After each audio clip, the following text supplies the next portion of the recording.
It all started the week my dad passed. He had been sick for a few months, but none of us thought it would end like that.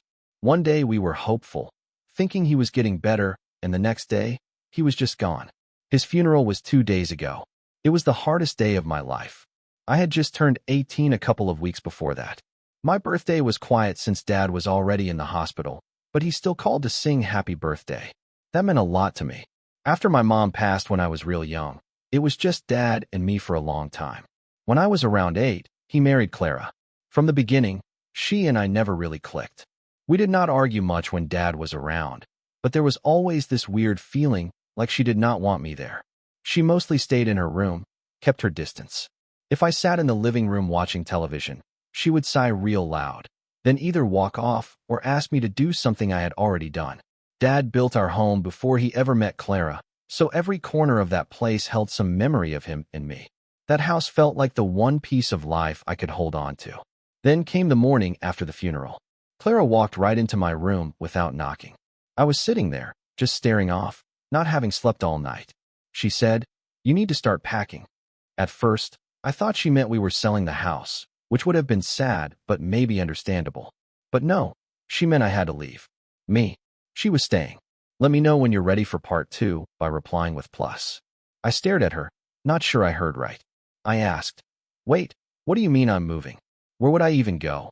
She folded her arms and said flat out, "You are 18 now. You are an adult. It is time for you to move out. I want you gone by the end of the week." I just sat there, completely stunned. I told her, "This is my home too. Dad would never want me thrown out like this." But she just looked at me with no emotion and said, "Your dad is not here anymore. I make the decisions now." She said the house was going to be hers once the paperwork was done, and it did not matter what my dad would have wanted. I tried to stay calm and explained, "Clara, I have nowhere else to go. I just finished high school. I have not even had a chance to get a job or apply for college yet. Dad and I were going to figure that out together." She didn't even blink. Just said, "That is your problem, not mine."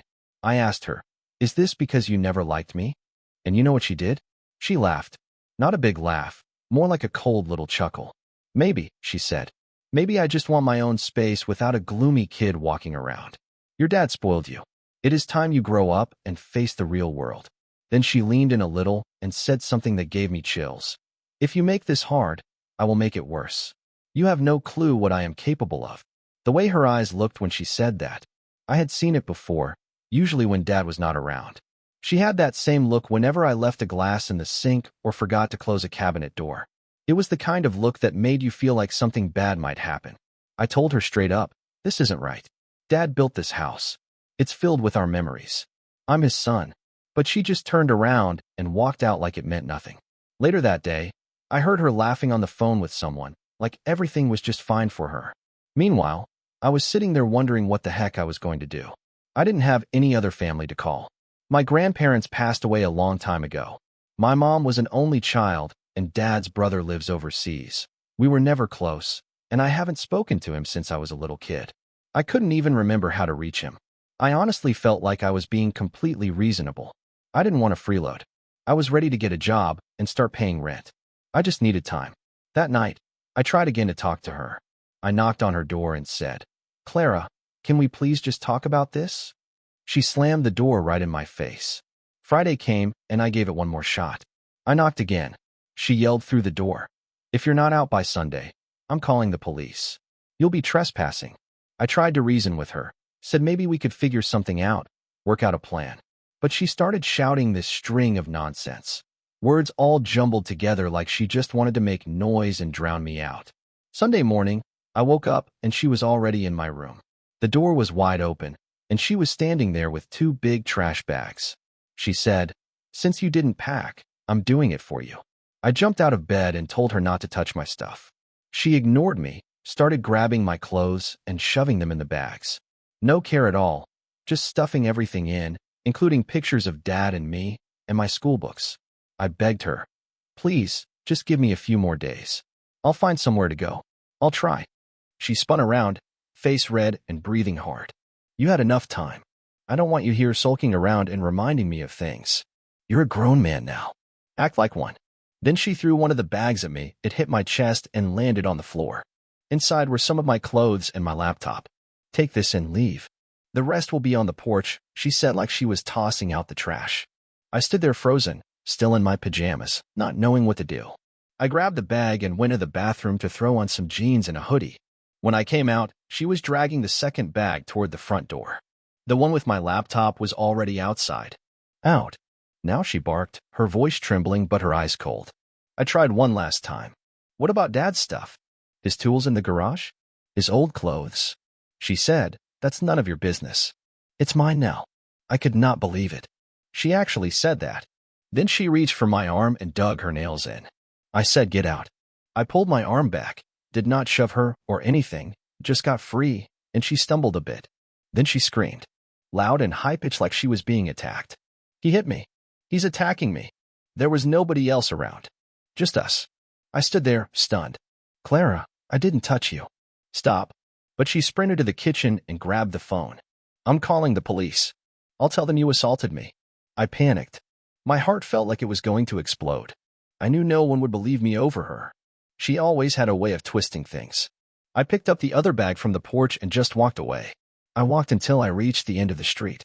Behind me, I heard her slam the deadbolt shut like she was sealing a vault. I had 2 trash bags with some clothes, my laptop, the pajamas I had on, and about $50 in my wallet. That was it. I had no plan, no place to go. I ended up in a small park nearby. I sat on a bench for hours, just staring at nothing.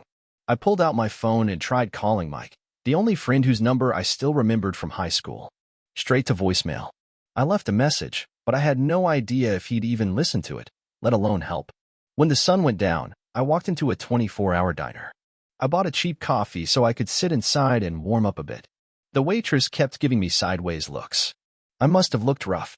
After a couple of hours, I left. I found a bench at the bus station and laid down. It was cold. I didn't really sleep, just closed my eyes and tried to stay warm. The next day, I walked back to the house. I didn't know why. Maybe I hoped she'd calm down or come to her senses. I knocked on the door. Nothing. I could hear the television inside. Knocked again, louder this time. I saw the living room curtain shift slightly. She peeked out, then dropped it like she never saw me. I waited on the porch for an hour. Nothing. Eventually, I gave up and wandered back to the bench at the bus station. My phone battery was dying, so I found a library nearby and plugged it in. That's where I typed out everything that had happened. I posted it online, hoping maybe someone out there had advice or even just an ear. A few people mentioned looking into shelters. I didn't know the first thing about that, but I figured it was time I learned. A few days had passed since that first post I made. I was still walking around with my bags, sleeping wherever I could. Mike finally replied to my message, but he said his parents were strict and didn't want guests. He apologized, but there wasn't much more he could do. I couldn't blame him, really. It wasn't his fault I was in this mess. I eventually found a shelter. It was not great, but it was better than freezing outside. They had a bunch of rules, like curfews and assigned times to leave in the morning, but at least it was indoors. The place was packed with all kinds of people. Some were okay. Others were dealing with stuff way beyond anything I'd seen. I kept my head down and tried to stay out of trouble. First night there, someone took the only pair of shoes I had left by my cot. After that, I started sleeping with them on. Food was another struggle. Sometimes the shelter had meals, sometimes I had to find soup kitchens around town. I learned where to go and what times they served. Other days, I barely ate anything. My $50 didn't last long. I tried asking strangers for change a couple of times. It was humiliating. Most just ignored me. Some looked disgusted. One guy told me to get a job, like it was that easy. Hard to land anything when you don't have an address, can't shower regularly, and all your stuff is stuffed in garbage bags. One day it rained hard. The bag with my dad's pictures got soaked. I opened it up and most of them were ruined, blurry, colors running, some stuck together. That hit me hard. Those were the only photos I had left of me and him. I sat under a bridge and cried for a long time. Not just because of the photos, but because I had never felt so forgotten in my life. About 2 weeks later, I found myself walking past the old house again. I had no real reason. Maybe I just missed it, missed what used to be normal. I stood across the street, looking at it. The lights were off. The yard looked a little rough, like no one was keeping it up. As I was standing there, a car pulled up. It was Clara. She got out with shopping bags in hand. Looked like she'd been buying clothes. At first, She didn't see me, but when she did, her whole face changed. She dropped her bags on the lawn and stormed over. "What are you doing here?" she yelled. I told her I was just looking at the house, nothing more. She snapped, "This is not your home anymore. I told you to stay away. Are you stalking me now?" Her voice was rising, loud enough for neighbors to hear. I said I wasn't stalking anyone. I repeated that I just wanted to see my old home. She got up in my face and said, "If I see you here again, I'm calling the cops and filing a restraining order. You're harassing me." Then something weird happened. She started crying. Right there on the sidewalk. She shouted, "My husband died, and now his awful son is harassing me. He's trying to break into my house." None of that was true. I hadn't moved from the sidewalk. I wasn't even close to the door. One of the neighbors came out to their porch and looked on. Clara pointed at me, crying harder. "He's threatening me. Make him leave." I just turned and walked away. I didn't argue, didn't shout. What was the point? From the outside, she looked like a grieving widow, and I looked like a homeless guy. People believe what they see first. I kept trying to find work after that, hitting up grocery stores, fast food joints, anywhere that might give me a shot. They always asked for an address or a working phone number. I would give them the shelter's number or sometimes just tell the truth. Every time, I saw that look on their faces change. They stopped listening the moment they realized I had no home. The real problem was, I didn't have any of my personal documents. My high school diploma, social security card, birth certificate, all of it was still back at the house, probably thrown out or buried in some box Clara sold off. I needed those papers to apply for real jobs or even ask for help from the state. But going back to that house again was out of the question. After the way Clara acted in front of the neighbors, I was too scared to go near it. Some guy at the shelter mentioned these places where you can show up early and maybe get picked up for a few hours of day labor, stuff like moving heavy boxes or digging holes. I gave that a shot. It was rough work, but at least they paid in cash. The problem was, it was not regular. Some mornings, no one got picked. If you looked weak or too skinny, they'd pass you up without even a word. I had lost weight, and it was starting to show. My face looked sunken in the mirror at the library. One night, I fell asleep behind a grocery store with my bag next to me. When I woke up, it was gone. Everything I had left was in that bag, some clothes, the last photos of Dad, even a notebook I wrote in to keep my mind straight. All gone. The only thing I had not lost yet was my laptop, and even that wouldn't last long. Not long after losing my bag, I finally sold my laptop. I got $500 for it from a pawn shop. It felt like giving up a piece of myself, but I needed food and basics like socks and toothpaste. I stretched that money as far as I could, but it ran out fast. I started washing my clothes in gas station bathrooms and sleeping wherever I could find a dry corner. Then I got sick, really sick. Coughing all the time, fever that made my whole body ache. The shelter would not let me in, afraid I might get others sick. I ended up spending 3 freezing nights in an old boarded-up store. I thought I might die there. Some folks from an outreach program found me and brought me to a small clinic. They gave me antibiotics and a hot meal. I felt a little human again. The nurse said I would need some kind of ID to apply for longer-term help or programs. She told me to try and get it from wherever I had last lived. That meant going back to Clara's place. I dragged myself over there, weak and nervous. When I got there, everything looked different. The yard was overgrown, and there was a "for sale" sign stuck in the ground. My heart dropped. I knocked on the door anyway. A man I had never seen opened it. He looked confused. I asked, "Is Clara here?" He said no, she moved out weeks ago. They had just bought the house. I asked if she had left any mail or boxes behind, maybe something with my name on it. He let me check the mailbox, but it was empty. Before I left, he asked if I was okay. I just nodded, thanked him, and walked off. I already knew the answer. I wasn't okay. Later on, I found out through someone who knew the neighbors that Clara had a huge yard sale before leaving.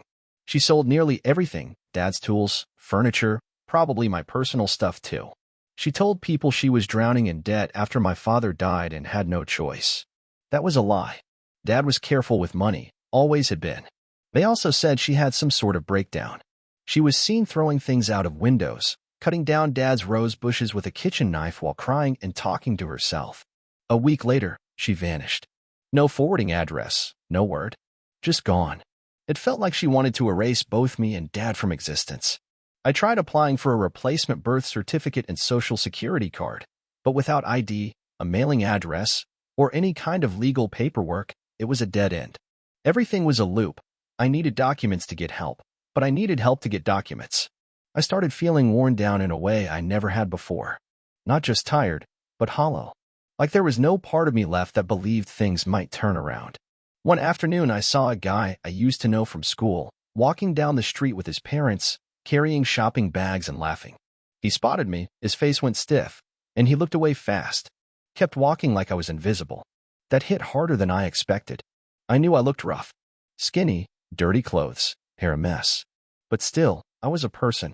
Or at least I used to be. That moment made me feel more alone than any empty park bench ever could. I stopped going to the library as much. It got harder to clean myself up enough to not get kicked out. I didn't recognize myself in mirrors anymore. One cold afternoon, I was sitting outside the train station with a crumpled paper cup, just hoping someone might drop in a few coins. I wasn't saying anything, just sitting there in silence, when I heard a voice call my name. David? Is that you? I looked up, and for a second, I didn't recognize the woman standing there. She looked clean, well-dressed, someone who clearly had her life together. But then I saw her eyes. It was Ms. Evans, my old high school English teacher. She knelt down right there in front of me, her nice clothes brushing the dirty sidewalk, and put a hand on my arm. What happened to you? She asked, voice full of shock and worry. I couldn't even speak. I was so ashamed. She didn't judge, didn't pull away. She just said, "Come on. Let me get you something to eat." I followed her. I do not even know why. It just felt like the first real kindness I had seen in forever. She took me to a little cafe and ordered me a big breakfast, eggs, bacon, toast, coffee. I ate so fast I almost made myself sick. She just sat there quietly, letting me finish. Then she gently started asking questions about my dad, about what happened. So I told her everything. From the day Dad passed to Clara throwing me out, to the shelters and the streets. She listened without interrupting. When I finished, she looked angry. Not at me, at Clara. That's awful. What she did to you is wrong, she said. Then she promised to help. She took me to a store and bought me new clothes, jeans, shirts, socks, even a warm coat. Then she took me to a center where I could shower. I hadn't been clean in weeks. When I looked in the mirror after that shower, I barely recognized myself. She paid for a motel room for me too. A real bed. A door that locked. That night in the motel room, I sat on the edge of the bed, staring at the wall. I did not know what to feel.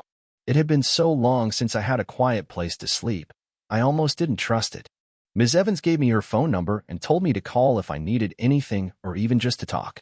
Before she left, she said she would come back the next day to help me figure out my documents and come up with a plan. True to her word, she showed up the next morning. We started applying for replacements, birth certificate, social security card, all of it. With her help and using her address, we finally got a copy of my birth certificate in the mail. She even found a room I could rent in a house owned by an older lady who needed some help with her yard. I moved in, started helping around the property, and Ms. Evans covered what I couldn't afford. She also signed me up for a computer skills class at the local community college. It was tough. I hadn't been in school in a while, and sometimes my mind just went blank, but I kept showing up. One day, my phone rang from an unknown number. I answered, thinking it might be Ms. Evans. It was Clara. Her voice was cold and sharp. She accused me of turning people against her, said I was spreading lies. I was stunned. She said she knew Ms. Evans was helping me and laughed, calling her a meddler. Then she said something that chilled me. You should have stayed gone. You don't deserve a good life. I asked what I ever did to her, and she replied, just existing. She blamed me for my dad's death, saying I caused him stress. I tried to reason with her, but she just got more unhinged and hung up. I told Ms. Evans everything. She reported the call to the police. They logged it, but couldn't do much. A few days later, Ms. Evans' car tires were slashed. Then someone swerved a car toward me on the sidewalk. I was sure it was her. Clara later showed up at my rental, screamed at my landlady, and had a complete breakdown. The police got involved. Not long after, Clara was admitted to a psychiatric hospital. So now here I am. I am still living with the kind landlady. Still going to college. Still holding on. Ms. Evans is helping me find a therapist. Life is far from perfect, but for the first time in a long time, it feels like I might just have a future.